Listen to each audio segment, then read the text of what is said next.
starting to heat up. But which of our couple's dance moves are hot to trot? Let's find out in Choreography Corner.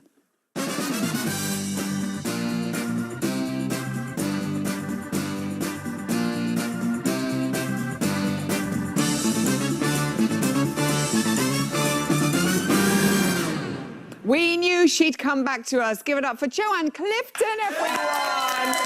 Jo, so good to see you, current reigning champion, of course. It's only the second week. What are you making of the class of 2017? Well, to be honest, from the launch show to the first show, I was already like, oh, OK, they've improved already. And then from the first show to the second show, I was like, do you know what? This is a really talented bunch. Yes, I know, which makes it very exciting. We must start by talking about the dance that everybody has been talking about all weekend, Alexandra's Paso Doble. I mean, it was incredible, wasn't it? 36, highest points yet. I mean, what can I say? It was just out of this world. That is how you do it. That's how you come out and do a Paso Doble. Not only a Paso Doble, that's how you come out and dance on Strictly. I think it's probably the best Paso Doble I've seen from a female on the show. Wow. And the choreography, it was like, it was a proper competition. Competition Paso Doble. Yeah. Brooke put in a proper routine there, and she absolutely smashed it.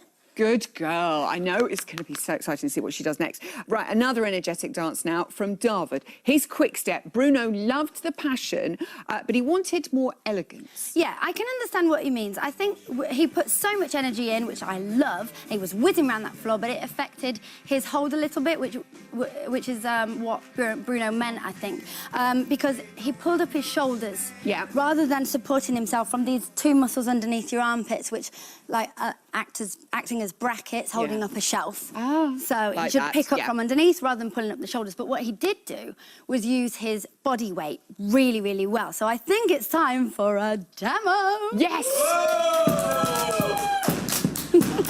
Off you go, Jo. Now, right. I'm doing a quick step in these heels, but I'm going to try. But she'll try. Right, okay. So what I think is important in quick step is the body weight around the floor. And I like to think of it as a basketball. Yeah. So if you imagine a basketball and you're going to chuck it down hard on the floor, that is in your step hop. So this is a step, hop and scatter chassé. So step, hop, scatter chassé. With the ball, you should whack it down there to give you this good spring off for the next step. And then the scatter chassés, doing, doing, doing, doing. It's like the rebound of the ball. So you go boom, bang, dang, dang, dang, dang, dang. It's the perfect analogy. Instead of using oh, instead of that, right, so it's the dung, dung, dung, dung. Oh, love it, Jo, thank goodness you're back. OK, let's talk about Gemma's waltz now. Yes. Shirley complimented her footwork, saying it was a huge improvement from the week before. Talk us through what she meant. I think what she meant was that, like, in the cha-cha, she did get comments about her leg action and foot action, and I think Ali Ash, being the fab teacher that he is, has really concentrated on the details this week, and her footwork was spot on. But what really impressed me more than that was her head position. And being a ballroom girl, I noticed these things straight away. Yeah.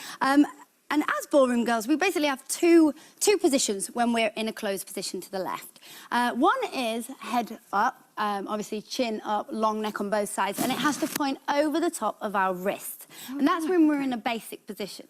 Yeah. Position 2 is when the chin is going back and it goes towards the elbow, and we use that when we extend. So there's normal position, extended position, normal position, extended position. So it looks soft. And she did a standing spin, which is the one on the spot where they just go round and round and round. Her head, her chin was right over the elbow with a stretched neck. And I was so impressed with that. Good girl. A round of applause for Gemma. And I love that. We're all doing it at home, aren't you? I know you are. Looking over your cup of tea. OK, moving on to Dance Off survivors Brian and Amy and their cha-cha-cha. Now, we loved his moonwalk, but Craig was saying there was no hip action and that it was a bit stompy. How can he improve on this next time? Well, I did see in the VT beforehand, before they danced, that Amy had taught him with bits of paper underneath his feet to keep his feet on the floor. So that's good. Or you can think of, like, having a magnet on the bottom of your foot and underneath the floor so it keeps them there. Because that's the reason why he didn't get hip action, because he just hasn't got time. Because the music's fast and he's taking time by picking the foot up and putting it down. That's time lost.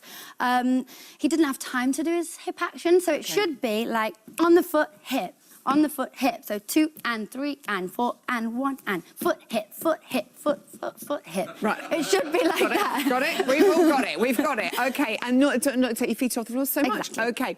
Ruth Charleston. Yes. Darcy said she was so much more confident this week. Did you enjoy her I definitely enjoyed it. I'm so glad it went so well because the first week she was nervous and it did get a little bit messed up, but she came out this week. I don't know whether it was the wig, the dance, I don't know what it was, but she came out and she gave it her all, and I thought she was absolutely brilliant. I thought she had the style of the Charleston. I think Craig said it was a bit lacklustre or something like that. I don't agree with him. I think you can do Charleston that way anyway. Like, you know, I've got this, it's easy. It's like that. Yeah. It's a bit like Sophie Ellis-Bextor, the style that she had when she did it. Like the I think original Ruth did flappers. that. Yeah, good work. OK, Tallulah, the tango queen now. Molly, Shirley called this the best tango that we've seen so far. And she was talking about great frame. I mean, obviously, why is that important with tango? I mean, the frame is important in all the ballroom dances, but I'd probably say more in the tango because you get lots of sharp movements and strong movements from the man coming through, so you don't want to be loose and let it all go.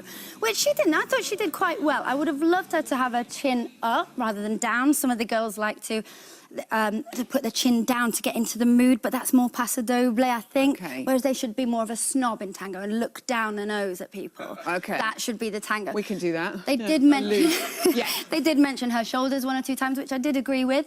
That's basically positioning with the man. We should be offset to the man on his right side, but we should have our shoulders parallel. As soon as they don't go parallel, as soon as they come out, we're getting this if we're turned away from him too much. Yeah. And it's especially hard in a promenade position, that's when we're both moving forward and facing the same way. It's very easy to drop that. And now we've got 2 weird shoulders. Okay. We need to really try and pick that side up and look outside the hand. You see, it sounds so easy, but it is very, very difficult. Very good. And no lifts, AJ, or Nadia. Oh, naughty. You've been told. You've been told. Be careful. Debbie's Viennese waltz, top of the leaderboard after 2 weeks. Judges absolutely loved it. Craig said, amazing. First time this series. What did you make of it? I think it was as close to perfection as there could be, really, for week 2. I mean, she was unbelievable. She was flowing, she was elegant, her position was nice, her footwork was perfect. What I'd love to see her improve on for the next ballroom dances is the 2 curves. So basically, us girls have 2 curves. One to the left, when we push our rib cage to the left, it puts us out there. And the second one, where we pick up the sternum, and that gives us the curve backwards. And curve 1 is the one she's got to be careful of, because it's very easy to push your ribs to the side and then collapse downwards. OK, What we need to do is keep that side long. So imagine a piece of string attached here, and we've got to keep it tight. OK. Not got to let it loose. Fantastic stuff. Will you come back and discuss the rest tomorrow, Jo? So lovely to see you.